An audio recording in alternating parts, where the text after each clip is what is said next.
नमस्कार दोस्तों, उम्मीद है कि सब कोई बहुत अच्छा है, स्वस्थ है, सुंदर है। दोस्तों, स्टॉक मार्केट इन्वेस्टमेंट करने के लिए लॉन्ग टर्म में स्टॉक मार्केट इन्वेस्टमेंट से पैसा बनाने के लिए, वेल्थ क्रिएट करने के लिए इन्वेस्टमेंट्स करने से पहले कुछ कुछ चीज़ ध्यान रखना ज़रूरी है, कुछ कुछ चीज़ जानना ज़रूरी है। उसके बारे में मैं आज बताऊंगा। पहले तो देखना पड़ेगा जो कंपनी में आप जो कंपनी का स्टॉक आप खरीदने जा रहे हैं, जिसमें इन्वेस्ट करने जा रहे हैं, उसका फ्यूचर प्रोस्पेक्ट, ग्रोथ प्रोस्पेक्ट क्या है, उसका कौन सा सेक्टर में है, काम कर रहा है, उस सेक्टर का ग्रोथ प्रोस्पेक्ट क्या है। उसके बाद देखिए उसमें जो सेल्स ग्रोथ क्या है, उस कंपनी का sales growth at least double digit में होना चाहिए। डबल डिजिट सेल्स ग्रोथ नहीं होगा तो डबल डिजिट रिटर्न भी नहीं मिलेगा। ये सिंपल बात है। जिस कंपनी का ग्रोथ नहीं है उसमें इन्वेस्ट करने से कोई फ़ायदा नहीं है। Sales growth plus profit growth भी होना चाहिए, जिसको टॉप लाइन और बॉटम लाइन बोलते हैं। बॉटम लाइन मतलब प्रॉफिट ग्रोथ, टॉप लाइन मतलब सेल्स ग्रोथ। प्रॉफिट ग्रोथ भी ज़रूरी है, लेकिन ज़्यादा ज़रूरी है सेल्स ग्रोथ। सेल्स ग्रोथ अगर कंटिन्यू है, 1-2-3 क्वार्टर के लिए अगर प्रॉफिट में ग्रोथ में कमी भी आ जाएगा, ज़्यादा प्रॉब्लम नहीं है, लेकिन हमेशा सेल्स ग्रोथ मेंटेन करना चाहिए। लगातार कम से कम 3-5 साल डबल डिजिट सेल्स ग्रोथ होना चाहिए।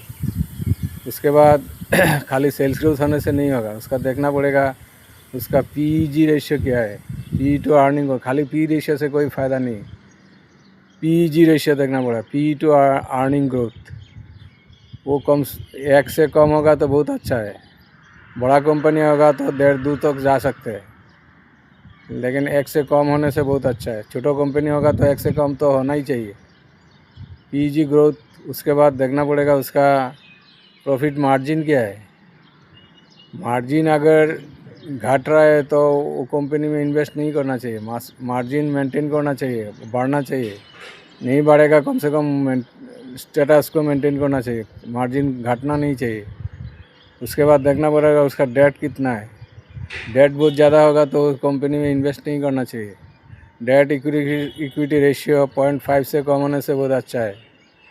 अगर डेट थोड़ा ज़्यादा भी है, लेकिन उसका इंटरेस्ट कवरेज रेशियो देखना पड़ेगा। इंटरेस्ट कवरेज रेशियो कम से कम 2 से तो ऊपर होना ही चाहिए। 3-4 होने उससे ज़्यादा होने से अच्छा है। इंटरेस्ट कवरेज रेशियो मतलब कंपनी जो डेट लेके रखा है उसका जो इंटरेस्ट पेमेंट कर रहा है उसका कितना गुना उसके पास पैसा है। अगर जो इंटरेस्ट 1000 रुपया है, उसके पास कम से कम कैश 2000 रुपया होना चाहिए, उससे ज़्यादा होना चाहिए। तो वो देखना पड़ेगा। उसके बाद देखना पड़ेगा उसका ऑपरेटिंग प्रॉफिट कैसा आ रहा है, ऑपरेटिंग कैश फ्लो क्या है। ऑपरेटिंग कैश फ्लो अगर अच्छा नहीं है, नेगेटिव है, तो उसे कंपनी में इन्वेस्ट नहीं करना चाहिए।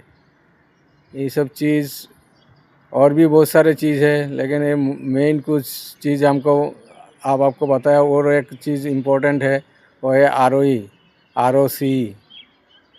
कंपनी का ROE मतलब return on capital, return on equity. आप जो पैसा लगा रहे हैं कंपनी में, स्टॉक में, वो होता है आपका इक्विटी।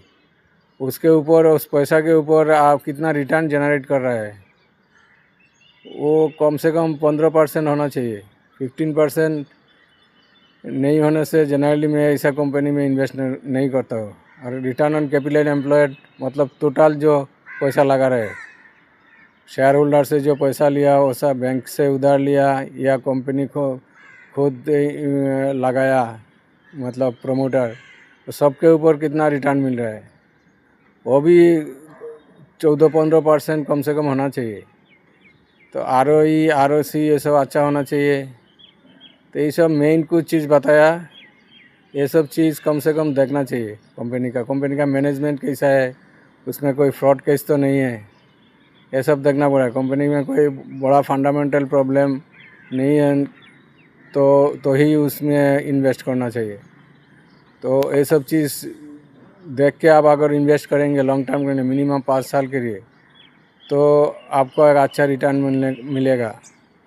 कम से कम 5% तो रखना ही है, उससे कम नहीं, उससे कम के लिए सोचना ही नहीं है।